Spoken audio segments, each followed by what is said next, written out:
જય Shri Krishna. Good morning. કેમ છો બધા મારા ફેમિલી? મજામાં? તમે બધા મજામાં હશો. અમે પણ મજામાં છીએ અને સ્વસ્થ છીએ અને મસ્ત છીએ અને વ્યસ્ત છીએ. ચાલો, વ્યસ્ત હોય એ સ્વસ્થ હોય. ચાલો, નવા દિવસની શરૂઆત કરી જ દીધી મેં વહેલી સવારથી. તમે જોઈ શકો છો, હું 4:30 વાગે ઉઠી અને મારા હસબન્ડ માટે ટિફિન બનાવવા રહી. અને ટિફિનમાં લસણવાળી ભીંડી બનાવવાની હતી અને રોટલી બનાવવાની હતી અને બાજરીનો રોટલો. ચલો, ભીંડી 500 ગ્રામ હતી, બધી બનાવવાની હતી. કારણ કે મારા હસબન્ડ એમ કે હું લઈને ટિફિન લઈને જાઉં અને મારી સાથે કોઈ પણ હોય ને તો એમને ઘરે ન આવવું પડે, એટલે 2-3 જણાનું વધુ જ બનાવી નાખજે. એટલે ચાલો, ત્યારે હું તમને કહી જ દઉં. કારણ કે ખેતરનું કામ તમે આગળ જોયું ને, જેસીબી મસ્ત મજાનું હાલ્યું અને જેસીબીથી એકદમ બોયડીના ઠૂઠા કાઢીને બાળીને કાલના બ્લોકમાં જ તમને મેં બતાવ્યું. અને હવે એવો વિચાર આવ્યો કે દાર કરાવી નાખીએ. પાણી થતું હોય ને તો પાણીવાળી જમીન હોય તો સારું રહે એમ. તો આજે તો દાર કરવાવાળો આવવાનો હતો અને દાર કરશે આજે, અને પાણી થાય એવી તમે અમારા આશા રાખજો કે અમારે ખેતરમાં પાણી થાય. ચાલો, આગળ જોયું તો મેં થોડી પાણી પણ મૂકી દીધું, મારું ગરમ પાણી પીવા માટે, થોડું ગુનગુનું પાણી. અને હું લઈને બેસી જઈશ હમણાં મારું ગ્રીન ટી. મારી ગ્રીન ટી પણ સાથોસાથ પીતી જાઉં, કારણ કે ભીંડી ચડવામાં ખૂબ વાર લાગે અને આ સમયે લોટ તો બાંધી જ નાખવાનો હોય પહેલાં જ. એટલે લોટ બંધાઈ ગયો હોય અને બાજરીનો રોટલો તો છેલ્લે બનાવવાનો હોય, એટલા માટે તો શાંતિથી બેસી અને પ્રભુ પિતાને યાદ કરતાં મારી ગ્રીન ટી હું પી લઉં. અને ચાલો, આ સમયે પાણી થોડું નાખવાનું હતું, રસાવાળી ભીંડી બનાવવાની હતી એટલા માટે. રસાવાળી ભીંડી એટલે કે ઢાંકણામાં પાણી લેવાનું, સેજ ગરમ થાય ને એ જ પાણી નાખવાનું. અને 2 ચમચા દહીં વધુ મારા હસબન્ડને નથી ફાવતું, એટલે 2 ચમચા દહીં, ચમચી એટલે ઝીણી સ્પૂન ચમચી, એટલે મસ્ત થાય ભીંડી. જો એમને ભાવે ને એવું ભાઈ હું તો બનાવી દઉં. એને ટેસ્ટ, એની જીભને ટેસ્ટ લાગવો જોઈએ એવું મારે બનાવી દેવાનું, બરાબર ને? એને રોટલી જો ફૂલકા ન ફાવે તો હું ફૂલકા ન બનાવી દઉં, હું આ રીતે બનાવી દઉં. એને આ રીતે ફાવતી હોય એટલે હું આ રીતે બનાવી દઉં, બરાબર ને? ઘણા એવું કહેતા હશે કે આવી રીતે રોટલી ફૂલકા તો બનાવી દેતા હોય ત્યાં જાય છે તો, પણ ફૂલકા એમને નથી ફાવતી, એટલે હું આ રીતે વાળીને થેપલા ટાઈપની વાળી અને પતલી બનાવી દઉં. ચાલો, 10થી 12 રોટલી, 12થી 13 જેટલી રોટલી મેં બનાવી દીધી અને 1 બાજરીનો રોટલો. એટલા માટે કે 2 જણા વધી જાય ને તો એ મારી સાથે જમવા બેસે. કાંઈ વાંધો નહીં, મેં કીધું. અને જો સવારના લગભગ 5 તો વાગી જ ગયા હશે અને મારી ભીંડી થઈ ગઈ અને રોટલી પણ થવા લાગી. ચાલો, જોઈશું આગળ કેટલી બધી રસોઈ બનાવવાની છે, શું કરવાનું. ટિફિન પણ જો આ નાનું ટિફિન પડશે, એટલે મોટું ટિફિન મેં ઉતાર્યું. એટલે નાનું ટિફિન મૂકી દેવાનું છે એમનું એમ જ, મોટું ટિફિન ભરીને આપી દેવાનું. જો આ લોયા પણ મેં બનાવીને તૈયાર રાખી દીધા, કારણ કે સીધી વણવામાં વાર ન લાગે. આ વખતે લોયા બનાવીને તૈયાર રાખી દીધા એટલા માટે કે એકી હરખી રોટલી થાય અને સીધી વાર જ ન લાગે બનાવતા, બરાબર ને? ચાલો, બનાવી નાખીએ રસોઈ અને આગળ જોઈશું.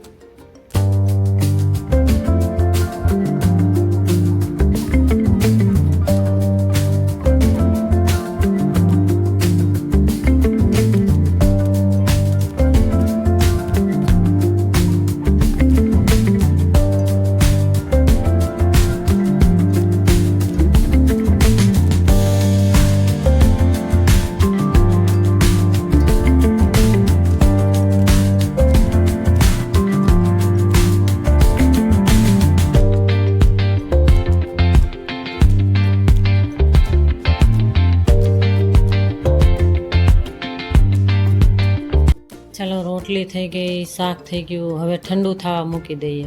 અને 4 ડબલાનું ટિફિન ઉતારીને સાફ સુથરું હતું એ ઉતારીને જોયું. અને આ સમયે બાજરીનો રોટલો પણ બનાવી નાખ્યો હતો અને ટિફિન ભરીને તૈયાર રાખી દઈએ. પરંતુ થોડી વાર છે હજી, કારણ કે ઠંડુ થાય ને ત્યારે ભરવાનું, નહીં તો બગડી જાય ને, પેક નહીં કરવાનું. ચાલો, આ ગઈકાલ સાંજનું છે. ગઈકાલ એકાદશી હતી એટલે મારે ઉપવાસ હતો. આખો દિવસ મેં ઉપવાસ કર્યો. બપોરે ફૈબાને ત્યાં સૂકી ભાજી ખાધી અને સલાડ ને એ ખાધું. અને સાંજની આ તમને હું બતાવું છું કે સાબુદાણા બટેટાની ખીચડી બનાવી નાખીએ, એટલે રાત્રે મોડી રાત ન થાય. મને જો કે ભૂખ ન લાગે, પણ છતાં પણ મારા હસબન્ડ કે થોડી ખીચડી બનાવી નાખ, તને ભાવે જ નહીં એટલે. તો આ ગઈકાલ સાંજે જો સાબુદાણા 2 કલાક પલાળ્યા ને એકદમ સોફ્ટ થઈ ગયા. અને આ સમયે બોઇલ બટેટા લઈ લીધા. બટેટા બાફી છાલ ઉતારી અને જો તેલ નાખી, જીરું નાખી અને જો માંડવીના દાણા નાખીને સાતળવા મૂક્યા. અને કાચી કેરી, લીમડો અને આદુ મરચાં એ સમારીને નાખી દીધા અને સિંધવ મીઠું નાખ્યું. ઉપવાસ હોય ત્યારે સિંધવ મીઠું નાખવાનું હોય ને, એટલે સિંધવ મીઠું નાખી દીધું. અને થોડીક હિંગ નાખી દીધી હતી, એ મેં તમને નથી બતાવ્યું. બટેટા બોઇલ થયેલા નાખી દેવાના. અને જો બટેટા બોઇલ થયેલા એકદમ સતળાઈ જાય ને પછી જ મસાલો કરી નાખવાનો. મસાલો તો જો ઉપવાસ હોય ને ત્યારે હળકો ફૂલકો જ મસાલો કરવાનો હોય છે. અને મસાલામાં તો ધાણા જીરું નાખવાનું હોય ખાલી, પરંતુ હું ધાણા જીરું અને સાથે થોડીક અમથા ચટણી નાખું, એટલે જીભને ટેસ્ટ આવવો જોઈએ તીખો. અને લીંબુ પણ નાખી દીધું. આ સમયે 1 લીંબુનો જ્યુસ બનાવીને રસ કાઢીને નાખી દીધો. અને સિંધવ મીઠું તો પહેલાં જ નાખી દીધું આપણે. અને ચાલો ત્યારે સાબુદાણા બધા 1 વાટકી જેટલા હતા એ નાખી દીધા. જો મસ્ત ખીલા લાગશે. અને બહુ હલાવીએ ને તો છૂટા પડી જાય, એટલે એકદમ ચૂંદો થઈ જાય, એટલે ધીમે ધીમે હલાવી નાખવાના. ચાલો કોથમીર ભભરાવી, કોથમીરનો પાવડર ભભરાવી અને ચાલો ત્યારે ફરાળ કરી લઈએ. અને આ સમયે જો હું કાલનો કન્ટેન્ટ તમને બતાવું છું કે કાલ હું તપોવન મંદિરે ગઈ હતી. મારા ભાણેજો અને હું બંને બપોર પછીનું છે. અત્યારે લગભગ 6 વાગી ગયા હતા. અને તપોવન મંદિરે કેટલું વિશાળ છે એ તમને હું દર્શન કરાવું. જો મેં એકદમ સરસ દર્શન કર્યા, પોઝિટિવ મસ્ત મજાની.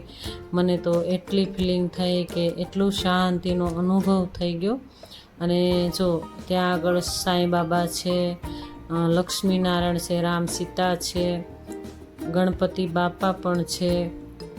તો એ પ્રાંગણ તમે જોઈ શકો છો કે તપોવનનું પ્રાંગણ પણ બહુ ખૂબ જ મને અનેરું લાગ્યું. તો મેં સાંઈબાબાના દર્શન સૌથી પહેલાં કરી લીધા હતા અને પછી હું આગળ ગઈ હતી. ધીમે ધીમે હું તમને બધા દર્શન કરાવી રહી છું કે કોણ ત્યાં આગળ છે. જો ગણપતિ બાપા પણ છે, સિદ્ધિ વિનાયક, બરાબર ને. રામ સીતા તો હોય જ, જ્યાં ગણપતિ બાપા છે, રામ સીતા છે, લક્ષ્મી નારાયણ છે. જો તમે જોઈ શકો છો ગાયત્રી માતા છે અને લક્ષ્મી માતા, અને સામે સિંહનું પણ એનું વાહન પણ હોવું જોઈએ, હે ને.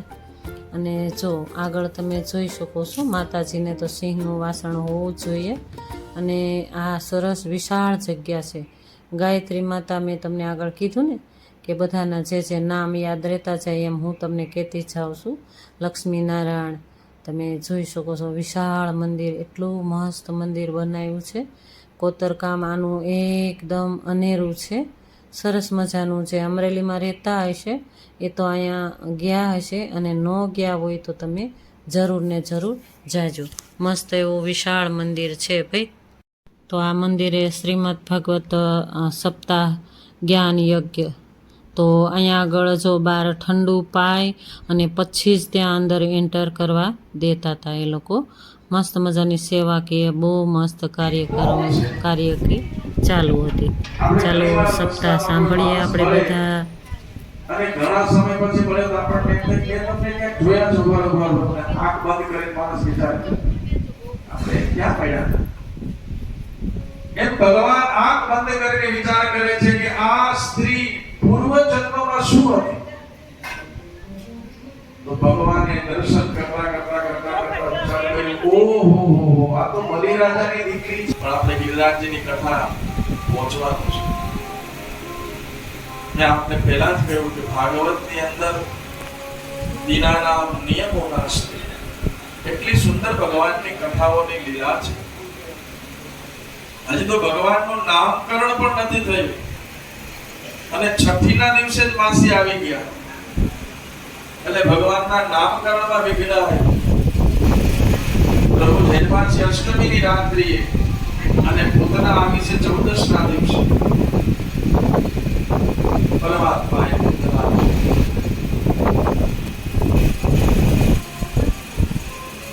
નાશ કર્યો છે. રમત રમતમાં ભગવાનને પારણામાંથી લઈ પોતાનું વક્ષસ્તર ભગવાનના મુખમાં મૂક્યું છે.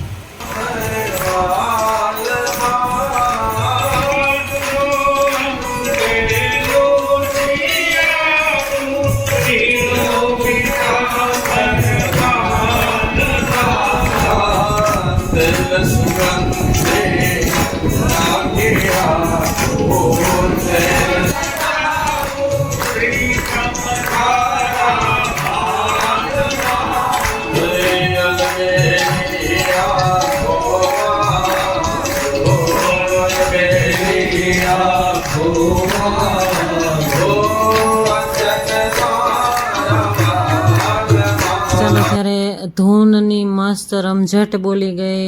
અહીંયા આગળ મસ્ત મજા આવી, પોઝિટિવ વાતાવરણ જોવા મળ્યું મને.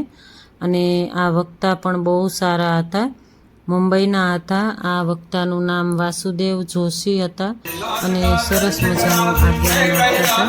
તમે આગળ જોઈ શકો છો. કાનાજી ઠાકોરજીને દર્શન પણ કરાવી રહી છું તમને. ચાલો જોઈ લઈએ, આપણે દર્શન પણ કરી અને આપણે પણ રાસ ગરબાની રમઝટમાં ભાગ લઈએ. બરાબર ને?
ચાલો ત્યારે ઠાકોરજીનો ડેરો પણ લઈ અને જોઈ શકો છો તમે.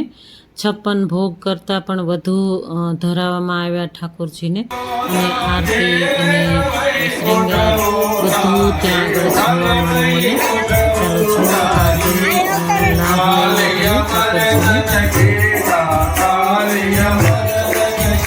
લાભ લઈએ ભગવાન છે એ સમયે ભગવાન બાલકૃષ્ણે બહુ નાની ઉંમરમાં ભગવાને સુંદર મજાનો તર્ક કર્યો છે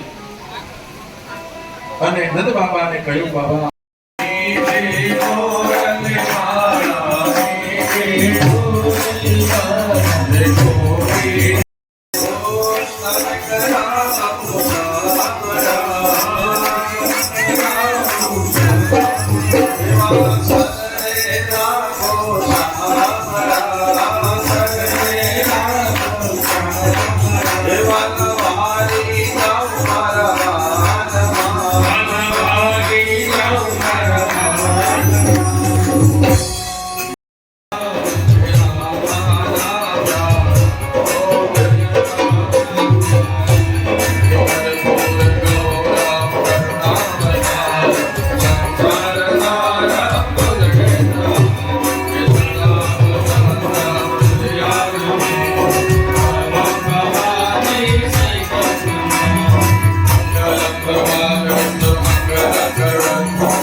નગરપાલિકાની ચૂંટણીમાં વિજય થયેલા શ્રી પરસોત્તમભાઈ પીઠાભાઈ, આ તાળી પાડજો બધાએ.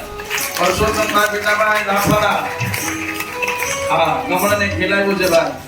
જય હો જય હો. આપણા 7 નંબરના વોર્ડમાંથી શ્રી વિરલભાઈ લાલુભાઈ પોપટ. ચાલો તો આજનો દિવસ મારો આવો રહ્યો. તમને કેવો લાગ્યો? જો સારો લાગ્યો હોય તો લાઈક શેર સબસ્ક્રાઈબ કરજો અને જો નવા છો તો સબસ્ક્રાઈબ કરીને જ જાજો. ચાલો તમે પણ ભક્તિમય બની જાઓ. રૂટિંગની સાથે સાથે ભક્તિમય પણ બનવું જરૂરી બની જતું હોય છે. ચાલો ત્યાં આગળ ખૂબ એન્જોય કરીએ, ફોટોશૂટ કરાવ્યા અને તમે જોઈ શકો છો કેટલી. ચાલો ત્યારે જય શ્રી કૃષ્ણ, રાધે રાધે.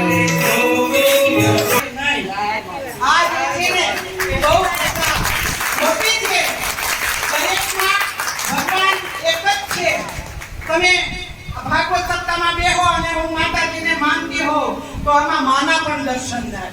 કૃષ્ણજીના કુળદેવી કાત્યાયની માં હતા. તો હવે આજ પછી નીમ લેજો, તપોવન મંદિરે કાયમ સત્સંગમાં આવજો. અને મેં કીધેલો બહેનોને કે હવે ભગવાન બિરાજમાન થયા છે ત્યારે એક બ્રાહ્મણની વાણી બાલાડ કુળદેવી માં સફળ કરે એવી બહુચર આનંદની ગાથા આપણા નેવિલભાઈ શાસ્ત્રી દ્વારા માને અરજી કરીએ છીએ. જ્યારે માં અંજળ દેશે ત્યારે